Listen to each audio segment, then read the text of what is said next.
Bienvenue sur Entre nous, le podcast des histoires qui nous relient. Ici, les liens nous parlent, les rencontres nous déplacent, les histoires nous bouleversent. On écoute les parcours de vie, les trajectoires croisées, les liens et ce qu'ils font naître en nous. Chaque invité ouvre une fenêtre sur son univers et sur les rencontres qui l'ont porté jusqu'ici, puis nous amène vers une personne qui l'inspire, déroulant une chaîne de témoignages uniques, vibrants et profondément humains. Tu viens avec nous ?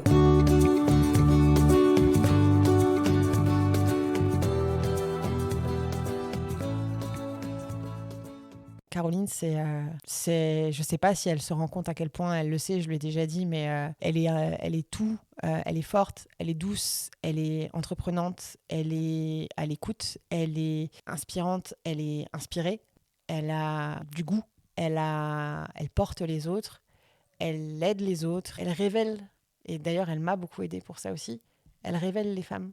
Et elle le fait d'une manière ultra douce et ultra appropriée pour qu'on arrive à se sentir bien et à prendre confiance, en fait.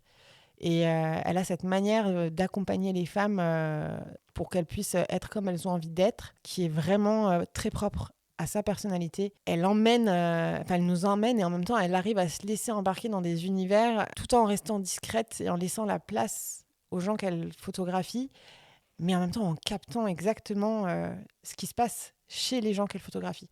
Et c'est assez fou, et je pense qu'aujourd'hui, les gens lui font confiance parce que les gens apprennent, c'est comme de la thérapie. Elle a vraiment un regard, je pense, thérapeutique sur les femmes. Bonjour Caroline. Bonjour. On vient d'entendre Émilie, l'invitée de l'épisode 2, parler de toi. Ouais. Ça te fait quoi ? Ah ben, j'ai une petite boule dans la gorge.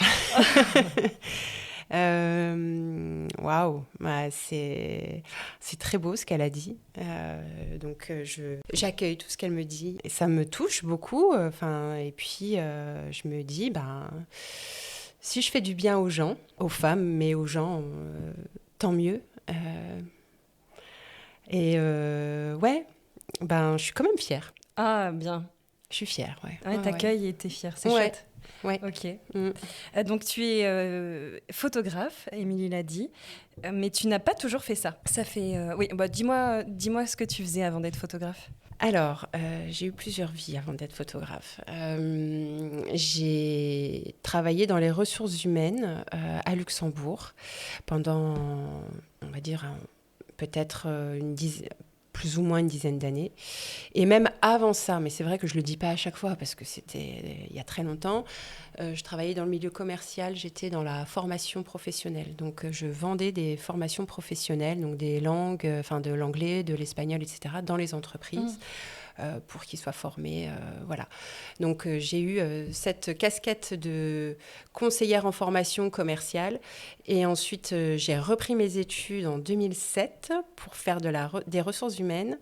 Et ensuite, de 2007 à, on va dire, 2015-16, j'ai plus les dates exactes en tête, j'étais RH. Et puis ensuite, au fur et à mesure, je suis passée photographe. Voilà. Qu'est-ce qui a fait que tu as arrêté d'être RH ? Si tu veux, moi j'aimais quand même mon travail. Je travaillais à Luxembourg, j'avais un très bon salaire, j'avais des journées ultra rythmées, c'était meeting sur meeting, c'était le matin, je me lève à pas d'heure, je rentre à pas d'heure, j'avais pas de vie. Enfin, je rentrais chez moi, il était 21h, passé, je mangeais un truc vite fait, et puis j'allais au lit, et puis le lendemain c'était reparti. En fait, je vivais pour travailler. Et en fait, le week-end, je récupérais de la semaine parce que j'étais KO. Et souvent sur la route, comme ça, en allant à Luxembourg, parce que tu mets 2 heures pour y aller, parce que tu as des bouchons, tu as le temps de méditer, en fait, sur ta vie. Tu as le temps de méditer, tu as le temps de te poser 15 000 questions et tu te dis, mais en fait, Caro, ok, c'est quand tes prochaines vacances ? Mais tu vas attendre tes prochaines vacances combien de temps ? Et puis, ça va être ça toute ta vie. Et je sentais au fond de moi, vraiment au fond de moi, qu'il y avait quelque chose qui demandait de l'ailleurs, autre chose. J'aspirais vraiment à sortir de ce cadre. Et pourtant, j'avais une belle situation, j'avais des super collègues, mais ça ne me comblait pas. J'étais pas forcément toujours alignée et voilà, j'ai commencé à regarder des vidéos sur YouTube et notamment de 2 voyageurs. Je ne peux pas t'expliquer pourquoi eux, mais en tout cas, il y en avait 2. Un garçon, c'est Alex Viseo, et une autre nana qui s'appelle Morgane, c'est Little Gypsy. Bref, c'est des gros influenceurs. Enfin, c'est vraiment, aujourd'hui, ils explosent. Et j'ai trouvé géniaux. Parce que ils sont partis en voyage, ils ont fait des trucs et en sac à dos. Et ça m'a tirée. Et je me suis dit, mais en fait, pourquoi pas moi, quoi? Pourquoi pas moi? Et T'avais quel âge à ce moment-là? j'avais déjà 33 à peu près, quand je commençais, 32, 33, quand j'ai vraiment commencé à me poser des questions. Et voilà, et à un moment donné, tu sais, ça cogite. Et je me suis dit, mais en fait, mais vas-y, tu sais quoi, mais pourquoi pas, quoi.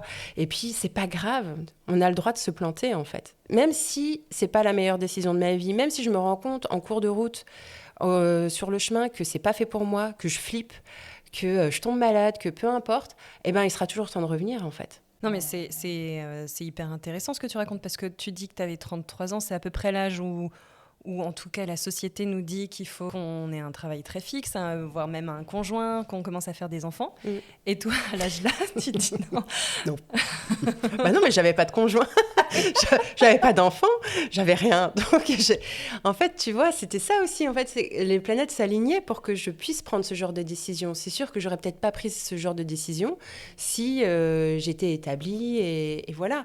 Et encore, ça veut rien dire, hein. Ça ne veut pas dire qu'on est établi toute notre vie. Ah oui, non, On mais est bien sûr. d'accord. Mais voilà, et donc j'ai pris cette décision-là. Je suis allée voir mon boss et je lui ai dit, voilà, j'ai envie de partir. Bon, il n'a pas voulu. On a négocié et puis finalement, on est parti en très bon terme. Je suis partie en très bon terme. Mais j'ai négocié mon départ et je suis partie en octobre 2014. T'as mis du temps à mûrir ce projet ou ça s'est fait un peu sur un coup de tête? Non, j'ai réfléchi à partir. Ça faisait peut-être au moins 1 an que c'était dans ma tête, que je voulais faire autre chose, que je voulais vraiment sortir de ce cadre, mais je ne savais pas encore comment. Et en fait, comme je ne savais pas quoi faire, comme je ne savais pas que c'était la photo mon truc, Ah oui, c'est vrai. Mais je ne savais pas que c'était mon métier. Encore, je ne savais pas. Moi, j'étais RH. Et je me suis dit, je ne sais pas ce que je veux, mais j'ai envie d'autre chose. Donc, l'envie d'autre chose, comme ça ne venait pas et que je n'avais pas d'idée, et que je ne savais pas quel était mon talent, ou que je ne savais pas c'était quoi mon don, ou je ne sais pas comment on peut dire ça, je me suis dit, tu vas peut-être aller le découvrir tu ailleurs. fais quand même dans cette idée-là de te retrouver, de te connecter à toi-même, en fait. Ah oui, c'était ça. Et puis, c'était voir ce qui se passe ailleurs, en fait. Parce que, la France, Metz, c'est super, mais il y a d'autres choses à découvrir dans la vie. Et donc, voilà, j'y suis allée vraiment pour, comme je te disais tout à l'heure, pour me prendre une claque. Tu vois ? T'es partie où? Tu savais où tu allais? Alors, je suis partie à Bali. Je suis arrivée à Bali, c'est fou, hein, le 16 octobre 2014. Je suis retournée à Bali et la vie a fait que, je ne l'ai pas cherché. Je suis retournée à Bali là, le 16 octobre 2025, 11 ans après. Autant te dire qu'entre-temps, il y a eu des choses qui se sont passées. Mais c'est trop bizarre. Ensuite, je suis partie 2 mois en Australie. On est d'accord, tu étais totalement solo. Dans ton road trip, tu étais partie seule avec ton sac à dos, sans rien. Non. Ton appareil photo. Et mon appareil photo, oui. Ton appareil photo alors que tu ne faisais pas de photos? J'avais fait un petit peu de photos quand même, mais j'étais pas du tout pro. Pas du tout. Et puis, j'imaginais pas du tout être photographe. C'est ça, tu pars avec ton appareil photo pour ramener des souvenirs de ce périple. Ouais, c'est ça. Mais il était là, et puis j'ai pris plein de photos. C'était très chouette. Et après, je suis partie donc 2 mois en Australie. Et en fait, à la base, je voulais faire Bali, Australie, Nouvelle-Zélande. Et en fait, en Australie, c'était très chouette, mais j'ai pas pris la claque que j'avais en Asie. Parce que vraiment, l'Asie, c'est 2 mondes différents, quoi. Entre chez nous et l'Asie, c'est vraiment 2 mondes différents. Et en Australie, il y a quand même ce côté pays développé, je sais pas comment, peut-être pas pays développé, c'est peut-être pas le mot approprié, mais plus occidental, quoi. Avec une culture quand même britannique et voilà. Et donc du coup, un héritage britannique. Et donc du coup, oui, c'est vrai qu'il y avait quand même découvrir l'Australie et ses paysages, c'était merveilleux, mais je trouvais que dans la mentalité, c'était peut-être un peu trop proche de ce que je connaissais déjà. Et moi, j'avais vraiment besoin de prendre des autres saveurs, des autres odeurs, des autres goûts, une autre langue. Je voulais rien comprendre, en fait. Je voulais même pas comprendre l'alphabet. Enfin, c'était vraiment... Quand tu vas en Thaïlande, tu ne comprends pas l'alphabet. Donc voilà, je voulais vraiment ça. Donc au bout de 2 mois, en Australie, je me suis dit, ben non, je vais pas aller en Nouvelle-Zélande parce que je pense que ça va être la même chose. Je vais me retrouver dans un schéma peut-être de pensée que je connais. En fait, tu vois, c'est ça, c'est plutôt la mode de pensée. Et j'ai changé d'avis et j'ai passé le nouvel an en Australie, là. Et le 1er janvier, je suis partie en Thaïlande. Et j'ai continué mon voyage en Asie. Donc après, j'ai fait Thaïlande, Cambodge, Laos, Vietnam. En combien de temps ? 4 mois. Oui, un mois à chaque fois, Okay. Un mois en Thaïlande, un mois au Cambodge, plus ou moins un mois au Laos et plus ou moins un mois au Vietnam. Et qu'est-ce qui fait qu'au bout de 4 mois, tu te dis, bon, allez, cette fois, je rentre ? En vrai, si je suis très honnête avec moi-même, je n'avais pas envie de rentrer. Mais il fallait que je rentre parce que ma famille, parce que voilà, j'avais quand même envie de rentrer voir ma famille et puis le compte en banque. Qui s'épuise. Je ne peux pas vivre comme ça parce que je ne travaillais pas. Donc j'avais mis de l'argent de côté. Et puis à un moment donné, il fallait bien que je rentre pour renflouer les caisses. Tu reviens et la photographie t'appelle tout de suite. J'ai retrouvé un travail à Luxembourg à mi-temps. Donc je savais quand même qu'il fallait renflouer les caisses. Et à côté, j'ai créé ma boîte de photos. Enfin, j'étais en auto-entrepreneur parce que j'avais déjà fait des photos de mariage aussi, de collègues, d'amis. Et je voyais que ça prenait bien.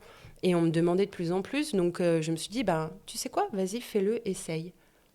Et c'est comme ça que c'est venu. Mais je ne suis pas allée comme ça du jour au lendemain. Enfin, je suis venue petit à petit. Et en fait, ça a pris. Puis à un moment donné, je me suis dit, alors je vais me mettre en plein temps, quoi. Mais c'est pas moi qui suis allée chercher la photo. C'est plutôt vraiment les gens qui m'ont demandé à les prendre en photo. Et en fait, comme les gens demandaient, je me suis dit, il y a peut-être quand même quelque chose à faire là. Et c'est comme ça que ça s'est passé. Tu t'es lancée, du coup, vraiment en quelle année ? En 2016. J'ai établi mon entreprise en juillet 2016. Est-ce que tu connais la numérologie ? Alors, j'avoue que pour moi, tout ça, c'est encore assez... c'est assez... flou. Mais en tout cas, de ce que j'ai pu comprendre, c'est quand même quelque chose de...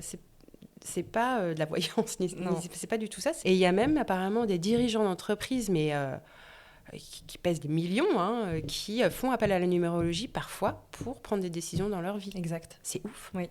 Donc, oui, mais j'y connais pas grand-chose. La numérologie, tu as raison, c'est ça. C'est la symbolique des chiffres et en quoi ils influencent notre personnalité. Donc là, ça va être tout ce qui est date de naissance, aussi ton prénom. Les lettres de ton prénom constituent des chiffres, des numéros.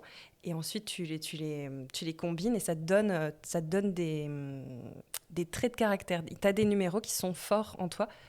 Plus ou moins forts, ils peuvent être contrariés aussi. Et après, tu as la numérologie plus collective, et donc ça, c'est l'année en cours qui est important. Et il se trouve que 2016, c'était une année en 9, parce que quand tu additionnes 2 plus 0 plus 1 plus 6, ça fait 9. Et en 2025, on est aussi en année 9. 2 plus 2 plus 5, ça fait 9. Et donc, l'année 9, elle est assez puissante en général. Oui, je la sens bien passer. Oui. C'est une période de fin de cycle, parce qu'après on repasse en année 1, de libération et de transformation intérieure. Les thèmes principaux de l'année 9, c'est la clôture et le bilan. Tu fais le tri dans ta vie, dans tes projets, dans tes relations et dans tes habitudes. C'est aussi le symbole de la libération et du pardon. On se libère de tout le poids que tu as traîné, même potentiellement des années précédentes, et des blocages passés. L'humanité et la générosité, et c'est là où je trouve que c'est intéressant pour toi, ça te pousse à penser aux autres et à les aider. Et du coup, par la photo et du lien que tu as avec les personnes que tu photographies, tu les aides. C'est ce que disait Émilie. Donc, transformation intérieure aussi, c'est donc une année, comme je le disais, intense. Et ça pousse à se recentrer sur soi. Et elle te prépare à l'année 1 qui vraiment te propulse. Alors, est-ce que tu te retrouves un peu ? Ça t'inspire ? À 1000%. Quel bilan tu fais du coup en 2025 ? Parce que du coup, si tu clôtures ton premier cycle de 9 années. C'est dingue les questions que tu me poses parce que je suis vraiment en plein dedans. C'est fou. Tu sais, j'écris des trucs et tout génial. Pour faire des bilans. Ok, alors 2025, qui n'est pas encore fini, hein, mais on va dire que ça a été une année ultra intense. Qu'est-ce que j'ai appris? Si tu veux, je peux reprendre mes notes. J'ai appris à pas baisser les bras. Vas-y, hein. Sens-toi libre si tu veux, bien Si sûr. tu veux, je te lis Mais vas-y. littéralement ce que j'ai fait, comme ça tu vois que c'est pas des conneries mais ce que je te vas-y, raconte. avec plaisir. Alors j'avais fait plusieurs choses, je l'avais fait en deux trucs différents. Mais en tout cas, ce que j'ai fait hier ou avant-hier, je sais plus. Donc 2025, on va dire un peu mon bilan, la volonté de ne pas baisser les bras, la détermination de réaliser mes rêves et se battre pour la justice. Ouais, je me suis beaucoup battue cette année. Pour moi, pour ma fille, pour beaucoup de choses. J'ai comme cette rage de... Tu vois, c'est vraiment la rage de vivre, quoi. C'est cette urgence de vivre. Mais bon, ça, c'est plus personnel lié à mes parents, enfin bon, bref. Mais vraiment, ce truc de se dire, putain, on est là, on n'est pas là très longtemps. Hein. Et puis pour certains, ils sont vraiment pas là très longtemps du tout. Il y en a certains, ils partent vraiment trop tôt. Donc, bordel de merde, on va arrêter les conneries et on va se bouger pour faire ce qu'on a envie de faire. Mais c'est vraiment ça que j'ai au fond de moi et je me dis, mais punaise, faisons-nous kiffer, quoi. On n'est pas là pour subir. Surtout qu'on a cette chance, nous, je trouve, ici, quand même, de pouvoir être accompagnés sur des projets pro, par exemple. On a accès à des formations en ligne, on a accès à plein de choses, on a des vacances, on peut faire des récup, on peut faire des trucs, des machins. On peut. Tu vois. Et je trouve que c'est une chance ici aussi de pouvoir s'offrir ça. Il me semblait que tu l'avais quand même déjà en toi, ça, tu vois, quand il y a 10 ans, tu es sur le trajet Luxembourg-France, que tu te dis déjà ça, quand même, tu as déjà cette urgence de vivre oui. à 33 ans. Oui. Tu l'as vu, enfin, il faut se le rappeler. Pour toi, c'est important quand même de se le rappeler. Oui. Mais ça, je pense que c'est venu depuis il y a bien longtemps, depuis la perte de ma mère, tu vois, très tôt. Donc du coup, je pense que j'ai ça en moi, où je me dis, en gros, du jour au lendemain, on peut partir. Et non, en fait, il faut y aller, quoi. Est-ce que tu veux lire un autre passage ? Ouais, de ce que je laisse derrière moi. Donc ça, Okay. c'est ce que je laisse derrière moi. La colère, le contrôle, je laisse tout ça derrière moi. Les vieux schémas, ce que je pense, c'est-à-dire ce que je suppose ou ce que j'aurais fait n'est pas forcément source de vérité. Ne plus dire oui alors que je pense non pour faire plaisir aux gens. Je laisse de côté les relations où je ne me sens pas à l'aise ni à ma place. Je prends de la distance. Je n'attends pas qu'on me choisisse. Je choisis et je connais ma valeur. Ah, tu fais le tri comme ouais, je fais le tri. Tu vois, c'est ça. Ah, oui, vraiment. Après, c'était quoi le bilan de 2025 je sais plus. C'était qu'est-ce que je suis fière de moi ou c'était plutôt je sais plus ce que je disais. Bref, je disais que j'étais courageuse, que j'étais une femme libre, inspirante, talentueuse et créative. T'as vu quand je dis que je suis fière de moi, mais ça, pour sortir ça, parce que c'est très dur de parler de soi positivement. Oui, ben ça fait partie d'un boulot, mais il faut se le dire aussi. Quand on est badass, quoi. On est mais badass, alors déjà, je pense qu'on l'est vraiment toutes d'une manière différente et pour des raisons différentes. Mais oui, c'est très dur. C'est pour ça que j'aime bien commencer les épisodes par quelqu'un d'autre qui parle de nous. Parce que je pense que tu n'aurais jamais parlé de toi comme Émilie a pu parler de toi. Parce qu'on se valorise, mais quand même pas au point où... Et puis pourtant, je pense que sincèrement, tu es comme ça. Mais on va pas... Enfin, ça fait du bien d'entendre quelqu'un parler de nous comme ça. Oui. C'est vrai que d'entendre des compliments ou du moins de se le dire. C'est pas un exercice toujours facile parce qu'on est toujours avec de la pudeur ou aussi de se dire oh mais qu'est-ce que les gens vont penser ? Regarde, je dis que je suis talentueuse. Bah ouais, mais en même temps, on n'arrête pas de me le répéter. Donc je vais peut-être finir par le croire. Ouais, c'est vrai. Alors, c'est sans parce que je suis pas du tout une personne qui se la pète, en fait. En vrai, hein, vraiment pas du tout. Mais ça peut paraître ça. Aussi, ça fait partie de mes nouvelles résolutions. C'est de dire, parce que les autres y pensent, on s'en fout un peu. J'avais entendu une fois ça, justement. On n'arrête pas de nous dire des choses positives, mais le jour où nous, on le dit, on passe pour quelqu'un de prétentieux. Mais en fait, vous passez la journée à me dire ce que je viens de dire. Mais c'est ça. Mais c'est ça. Et puis, c'est quand même reconnaître sa valeur, quoi. Parce que ça fait du bien. Mais ça, c'est super récent. J'ai appris à le faire. J'ai appris à le faire avec ma psy. Mais en fait, c'est super bon pour la santé mentale. C'est super bon pour se booster.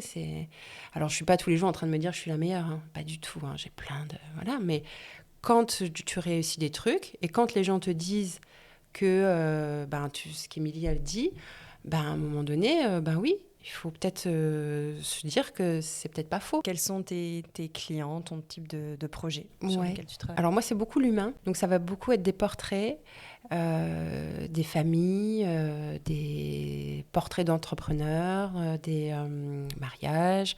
Voilà, ça va être beaucoup ça. Ça va être beaucoup au travers des émotions. Et ce que Émilie disait tout à l'heure, j'aime bien les émotions et puis voir un peu ce que les personnes dégagent à travers un regard, à travers une attitude. Donc je me spécialise de plus en plus dans les portraits féminins. Et là, c'est pareil. Je ne l'ai pas cherché du tout. Je ne peux pas l'expliquer. C'est qu'il y a de plus en plus de femmes qui sont venues me voir parce que j'ai photographié des femmes durant des événements. Et puis que, je ne sais pas, j'ai peut-être ce naturel qui fait que j'arrive à les mettre à l'aise, à les faire poser. Je ne peux pas l'expliquer. Mais j'aime aussi vraiment photographier ça, ce côté féminin, c'est la beauté féminine. J'aime bien ça, je me sens à l'aise là-dedans, ça m'appelle. Vraiment, je kiffe ça. Donc forcément, j'y vais et forcément, ça marche. Enfin, forcément, ça marche. Non, ça marche pas aussi bien que ce que j'aimerais, mais en tout cas, on vient de plus en plus me voir pour ça. Que ce soit à titre pro ou que ce soit à titre perso, d'ailleurs. Il y a des gens aujourd'hui qui viennent me voir, qui me disent moi j'ai envie de faire un photo-shooting pour moi. Je dis oui, on y va. Quand on a préparé l'entretien, tu m'as dit une phrase qui, moi, m'a marquée. Tu m'as dit que tu faisais, ou que ton objectif, en tout cas, c'était de faire ressortir la beauté de l'âme. Comment est-ce que tu juges, comment est-ce que tu vois si une photo, elle répond, enfin, elle fait ressortir la beauté de l'âme? Comment tu le perçois? C'est quelque chose qui est presque pas explicable ou palpable. En fait, moi, je pense que la seule validation, c'est la personne qui regarde la photo. En fait, quand je shoote, moi, je vais voir quelque chose qui m'intéresse. Je vais voir une richesse dans la photo. Je vais guider un petit peu.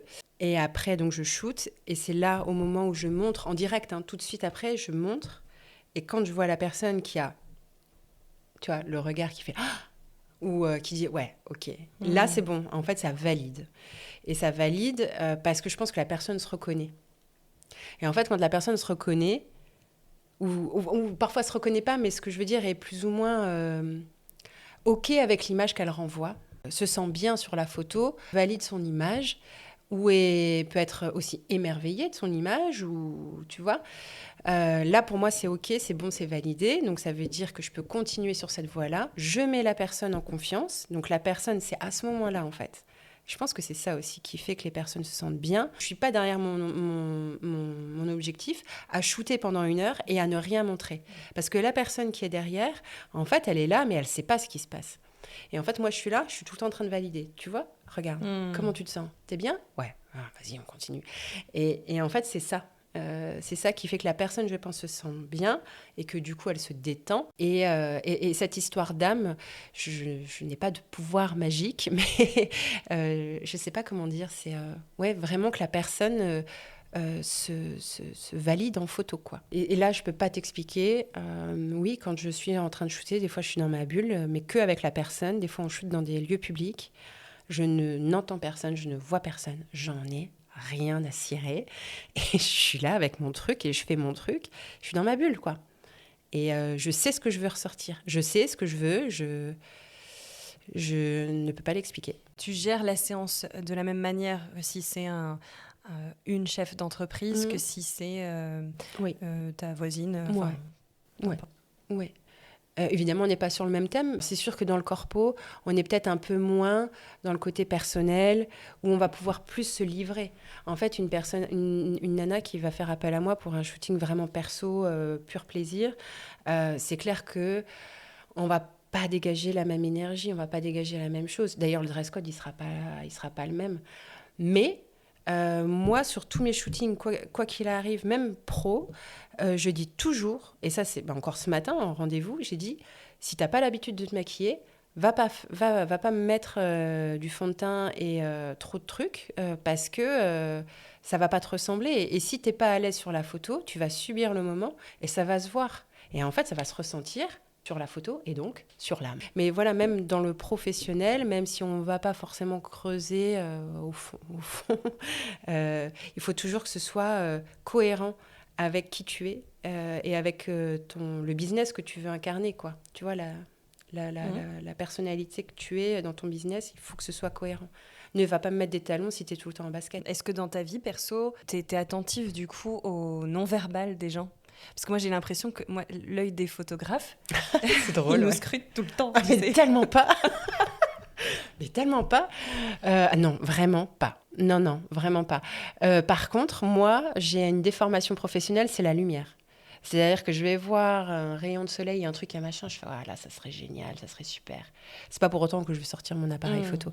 Par contre, je ne scrute jamais les gens à me dire « Ouais, elle ferait comme ci, comme ça ». Non, jamais. Jamais. Non. Et d'ailleurs, pour les personnes qui me connaissent, quand je voyage, tout le monde me dit « Ah, t'as dû prendre des super photos à Bali, nanani, nanana ». En vrai, quand je voyage, je suis pas collée à mon appareil photo. J'ai vraiment besoin de m'imprégner de l'espace, du voyage, de vivre le truc. Alors, j'ai mon iPhone comme tout le monde, mais je vais sortir mon appareil. Là, par exemple, ces 2 dernières semaines à Bali, là, quand je suis allée 2 semaines, j'ai dû sortir mon appareil photo, 3 fois, quoi. Et encore. Mais parce que j'avais pas besoin, j'avais pas envie. Tu restes en contact avec certaines personnes que tu as photographiées ? Bah oui, j'ai des personnes avec qui on crée vraiment des liens, avec qui on peut même devenir amis. Si je prends par exemple l'exemple de Céline, avec qui on est resté en contact. Alors elle s'est mariée l'année dernière. Et on est resté en contact, on s'est revus. J'ai fait appel à elle aussi pour un shooting photo parce que j'avais besoin d'avoir une modèle pour illustrer mes portraits féminins. Et puis en fait, on a échangé. Elle m'a parlé de son projet de coaching en images. Et je lui ai dit, mais en fait, c'est génial ton idée parce que moi, j'avais en idée de créer une retraite pour les femmes justement à travers l'image. Et en fait, faire une retraite juste de photos, sans contenu derrière, sans fond vraiment, parce que moi, je me considère pas vraiment comme thérapeute. Enfin, je me considère pas du tout comme thérapeute, en fait. Je trouvais ça peut-être un peu léger et je voulais coupler mes photos avec une expertise. Et donc, en discutant avec Céline, je me rends compte que, ouais, ça match. Et que on se dit, mais vas-y, go, on le fait, quoi. Et donc, c'est pour ça qu'on a créé notre concept Maison Femina. C'est des retraites qu'on organise sur des formats courts ou des formats plus longs. L'idée, c'est de faire des ateliers avec Céline sur le conseil en image et la féminité, le coaching en image et la féminité. Donc, elle va faire quelques ateliers sur un petit peu de développement personnel aussi. C'est quoi l'image que je renvoie.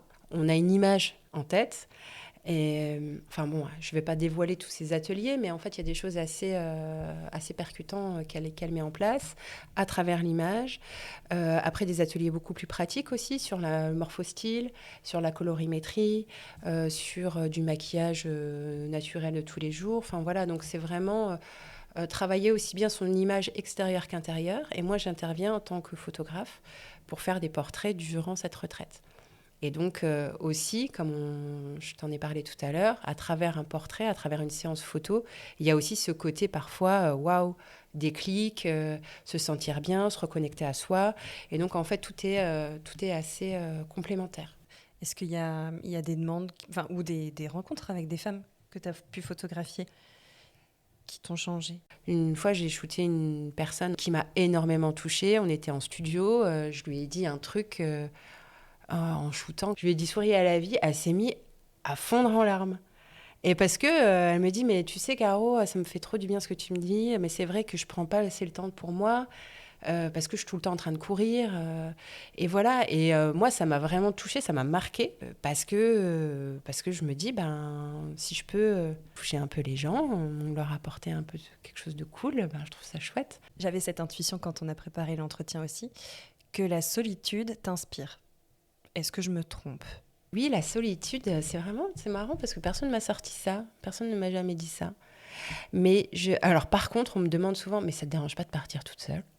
Ça ne dérange pas de voyager toute seule. Je dis non, mais moi, je m'entends très bien avec moi-même. J'ai aucun problème à être toute seule. Au contraire, des fois, je la cherche, la solitude. C'est marrant parce que mon père, souvent, il mangeait des fois seul au resto par rapport à son taf et tout. Et moi, quand j'étais petite, je me dis, oh là là, ça doit être dur de manger tout seul, c'est un peu la honte, t'es tout seul, ça fait un peu pitié. En fait, aujourd'hui, je ne me pose même pas la question. Ah, tu le fais? Ah ouais. Et donc, au-delà des portraits que tu proposes, tu fais aussi des mariages? Oui. Et comment est-ce que tu te mets en relation? Comment on te trouve? Alors, il peut y avoir des recommandations, du bouche à oreille. Et puis aussi, il y a le salon du mariage, l'amour, que Émilie, que tu connais maintenant, organise. Et donc, c'est vrai qu'on est un réseau de prestataires où on se connaît quand même tous bien, ou plus ou moins bien, et on a l'habitude de travailler ensemble. Et du coup, il y a des prestataires que tu retrouves chaque année ou même Oui. en dehors? Oui, il y a des prestataires qu'on retrouve chaque année qui travaillent régulièrement avec Émilie. Par exemple, Chachou Pâtisserie, Charlotte, où on se retrouve tous les ans avec le plus grand plaisir. Et en fait, tu vois, le professionnel amène aussi des relations amicales parce qu'au fur et à mesure du temps, avec Charlotte, tu vois, on s'est liés d'amitié.